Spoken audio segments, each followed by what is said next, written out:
자, 오늘 우리 시장 같이 한번 보도록 하겠습니다. 오늘은 시장 안에서 우주위성 산업 관련된 종목군들이 또 강세를 보여주고 있습니다. 최근에 6G 관련돼 있는 종목군들도 좀 움직이는 그런 모습인데, 어떻게 보면 6G 관련된 종목군들 움직임하고 우주항공 관련된 종목군들의 움직임은 그 계를 같이 한다, 이렇게도 생각을 해볼 수 있을 것 같아요. 사실 최근 들어서 우리 민간 연구소 만들어지는 부분을 일단 보게 되면 우주항공 부분이 가장 많습니다. 가장 많이 연구라든지 하는 부분에 지금 만들어져 있습니다. 지금 한 510개 정도 위성 활용 서비스 장비 분야 뭐 이런 식으로 기업이라든지 대학 연구기관까지 합치면은 굉장히 많은 지금 연구를 하고 있는 그런 모습도 나타나고 있고요. 그리고 이렇게 이제 연구를 하는 가장 주된 이유는 우주 경제의 규모가 향후에 굉장히 좀 커질 수 있다라는데 우리가 주목을 하는 게 아닌가 싶습니다. 어떻게 보면 요즘 나오고 있는 AI의 발전이라든지 로봇의 발전도 우주 항공에 대한 기대감을 조금 더 키우는 그런 부분이 또 만들어지지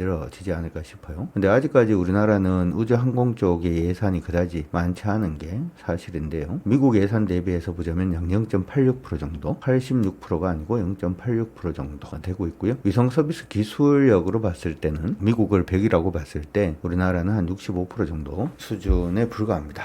그러다 보니까 우주항공 같은 경우 이런 부분이 우리가 지금 좀 필요한 부분이 아닌가, 이렇게도 생각은 해줄 수 있을 것 같습니다. 사실 이제 이쪽에 영향력을 주고 이쪽에 이제 좀 긍정적인 모습을 보여주고 있는 게, 최근에 과학기술정보통신부에서 스페이스X의 스타링크, 그리고 온랩, 하나시스템, KT, SAT 등의 국내외 기업의 저궤도 위성 인터넷 서비스 개방을 했습니다. 사실 우리 지금 우주항공 부분에서는 두 가지를 동시에 해야 되는데요. 중궤도 위성도 해야 되고 저궤도 위성도 해야 돼요. 우리 스타링크라든지 그 테슬라에서 스페이스X에서 저궤도 위성에서 뭐 예전에 통신을 이제 선박이라 원활하게 하는 이런 부분은 사실은 저궤도 위성이고요.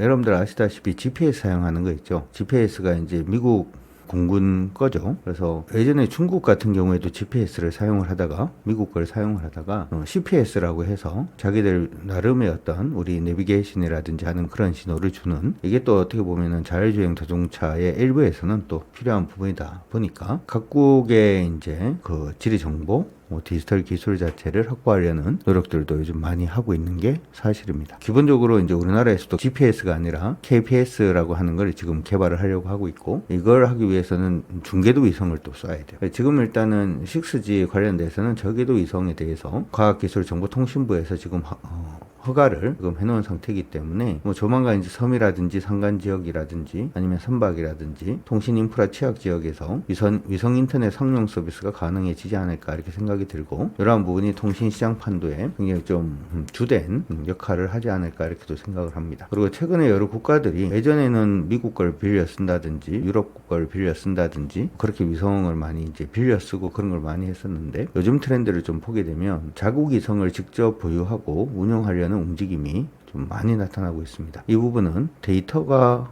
안보다, 데이터도 자산이다, 이렇게 지금 생각을 하고 있는 최근의 어떤 경제학 그 계를 같이 한다고 볼 수도 있겠죠. 군사 안보의 목적뿐만 아니라 데이터 주권 확보 차원에서 위성의 독립성이 강조가 되고 있다, 이렇게 생각을 해볼 수 있을 것 같습니다. 이렇게 일단 생각을 해본다면, 최근에 이제 우리 보여주고 있는 위성 관련된 종목군들의 강세를 그냥 뭐 단순한 한시적인 강세, 그냥 단순 테마 이렇게 생각하기는 조금 어렵지 않나, 이렇게도 생각이 드는데, 어쨌든 그러한 부분에서 좀 긍정적이다. 저희가 지금 루미르라는 종목을 오늘 오전부터 좀 언급을 해드렸고, 지금 만원 이제 돌파를 하고 있습니다. 아까 선발 때 보내신 분들은 안전마진 챙기시면서 대응을 하시면 되는데, 우주 위성 산업에 있어서 지금 뉴스페이스 민간 우주 경쟁이 본격화되고 있죠. 예전엔 나사가 미국의 어떤 우주 항공 부분을 주도를 했다면, 최근 들어서는 스페이스X가, 유럽 같은 경우에도 ICY, 우리나라 같은 경우에 대표적으로 루미르 같은 기업이 지금 시장 안에 떠오르고 있는 신성 비슷합니다. 그래서 지금 보면 0.15m급의 초고해상도 SAR 위성을 개발했죠, 루미르가. 그리고 스페이스X하고도 3호기, 4호기, 5호기 발사 계약을 이미 체결을 했고, 그리고 2030년까지 위성을 18기를 띄워서 글로벌 위성 영상 서비스를 이제 본격화하겠다, 이렇게 지금 얘기가 나오고 있습니다. 최근에는 기상이변이라든지 하는 부분의 문제들도 좀 많기 때문에 성장성이라든지 뭐 그래가는 그림의 크기 자체는 굉장히 좀 크다, 이렇게 생각이 드니까 관심을 좀 가져주시는 것도 나쁘지 않겠다, 이렇게 생각이 드니까 계속 좀 관심을 가져 가져두시고 어차피 이게 같이 가는 것 같아요. AI가 발전을 하고 발전된 AI는 로봇을 조금 더 효율적으로 로봇이 더욱더 효율적으로 판단해서 물리 공간에서 움직임을 줄 수 있게 하고 그러한 부분이 또 우주에 나가면은 인간이 이제 가는 부분은 좀 많이 힘들잖아요. 그러니까 뭐 만약에 진짜 될지 안 될지 모르겠습니다. 많은 화성을 이주한다라고 해서 화성에 가서 인간이 직접 뭐 노동을 해서 집을 짓고 하는 것 자체가 사실은 말이 좀 안 되죠. 대다수의 AI가 탑재된 로봇이라든지 하는 부분을 우리가 충분히 미래로 그려볼 수 있는 부분이다 보니까 그런 부분도 관심을 가져두시면 좋을 것 같습니다. 사실 오늘 오전에는 방산 관련된 종목군들이 좀 움직이기 시작을 했었고 그리고 우주항공 관련된 종목군들이 움직이기 시작을 하다가 방산과 우주항공이 같이 연계된 부분도 같이 움직이기 시작을 했고 최근에는 지금 통신장비 RFHIC 같은 종목군들도 계속 좀 강세 움직임을 보여주고 있는데 같이 엮여서 같이 움직이는 것 같습니다. 참고하시고 시장에서 잘 대응을 해주시길 바랍니다. 자, 최근에 미국 시장 계속 좀 강세 움직임을 보여주고는 있습니다. 미국은 이번 금리 인하에 대한 기대를 굉장히 높게 사고 있는 것 같아요. 이번에 이제 엠파이어 스테이트 제조업 지수 나왔던 부분도 굉장히 부정적으로 나왔는데 이쪽이 부정적으로 나오니까 바로 또 금리 인하에 대한 기대감이 굉장히 커지면서 미국은 굉장히 좀 달리고 있는 모습이고 우리도 같이 오르고 있는 그런 모습이 나타나고 있습니다. 시장 안에서는 시장을 불안하게 얘기하는 사람들도 심심찮게 찾아볼 수가 있죠. 이제 많이 올랐다라고 하는 부분도 좀 부담이 되고요. 미국의 스태그플레이션도 부담이 되고요. 엔캐리 트레이딩 자금도 어떻게 될지 또 부담이 되고 전쟁의 확산이라든지 하는 부분도 일단 부담이 되고 미국의 관세가 어떻게 보면 이게 뭐라고 할까요? 체계를 가지고 움직이는 그런 모습이 아니라서 그것도 불확실해 보입니다. 그래서 불확실해 보이는 게 한두 개가 아닌데 그럼에도 불구하고 시장은 가면 우리는 갈 때 팔아야 되나 이렇게 생각을 자주 하게 되는데 빚 좀 맞고 집에 들어옵시다. 그러니까 밀리는 거 확인하기 전까지는 그대로 이제 시장의 강세를 우리가 좀 즐기는 게 필요하지 않을까 이렇게 생각이 들고요. 지금 코스피 시장은 저점이 91포인트 정도 되는 것 같아요. 91포인트 정도 되는 것 같으니까 91포인트 깨지지 않으면 나쁘지 않다 이렇게 생각을 하고 봐주시면 될 것 같고요. 코스닥 시장은 지금 저항선을 돌파를 하고 난 다음에 오늘 다시 또 멈췄는데요. 이게 이제 음봉이 떨어지면 우리가 겁이 나죠. 당연히 이제 음봉 떨어지면 겁이 나는 게 그게 뭐 인지상정인데 지금 코스닥 시장은 843포인트가 지지라인입니다. 기억을 해두시고 오늘부터 시작을 해서 그거 안 깨지면 시장은 그냥 일반적인 기간 조정일 뿐이다. 주식을 급하게 팔지는 않아도 된다. 깨지면 좀 긴장합니다. 이거 깨지면 신규 매수는 일단 안 할 생각이고 깨지기 전까지는 사고 팔고를 반복을 할 수도 있고 올라가는 종목은 계속 뭐 결과는 그런 식으로 일단 진행을 할 건데 깨지면 좀 긴장을 하면서 일단 매수는 좀 보류를 하는 그런 쪽으로 진행을 하려고 하니까 여러분들도 참고하시고 봐주시면 좋을 것 같습니다. 자, 오늘 시장이 이제 강세 움직임을 보여주고 있으니까 당연히 시총 상위 종목군들 움직임 한번 보는 게 좋을 것 같은데요. 가장 먼저 눈에 띄는 것은 두산 에너빌리티가 눈에 띕니다. 지금 이제 미국하고 영국 간의 핵 관련된 협상 내용이 일단 시장에 나오면서 원자력에 대한 기대감이 조금 더 커져 있는 건 사실입니다만은 우리나라는 원자력을 기대하기가 어렵다. 그렇죠? 예전에 우리가 조약 맺어 놓은 거라든지 하는 부분을 봐도 사실은 빠져나가기가 조금 어려운 상태다라고 하는 거 기억을 해 두시면 좋을 것 같고요.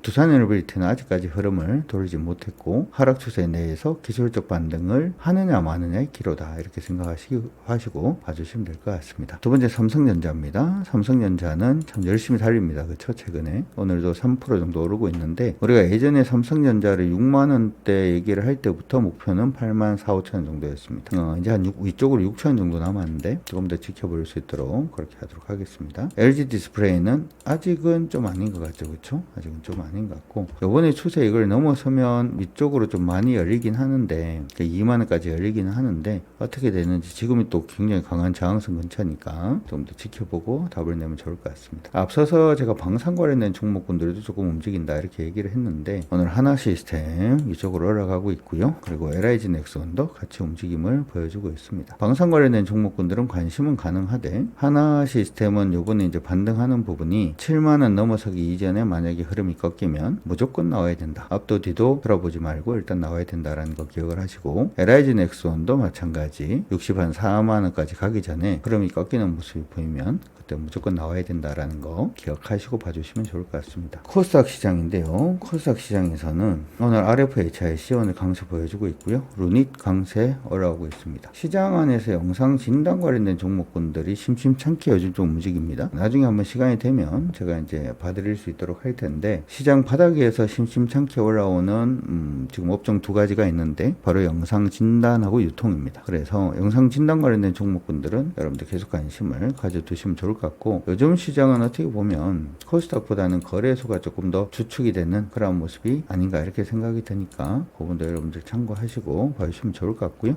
이쪽은 영상 진단, 그 다음에 뭐 PCB 관련된 종목군들 중에서 일부 좀 움직임을 보여주고 있는 모습이고, 여전히 반도체 관련된 종목군들도 같이 좀 움직임을 주고 있으니까 그분도 기억을 하시면 좋을 것 같습니다. 시장이 오를 때는 그냥 즐기는 겁니다. 시장이 오를 때는 그냥 즐기는 거니까 기억하셔가지고 여러분들 모두 파이팅 하시기 바랍니다. 파이팅입니다.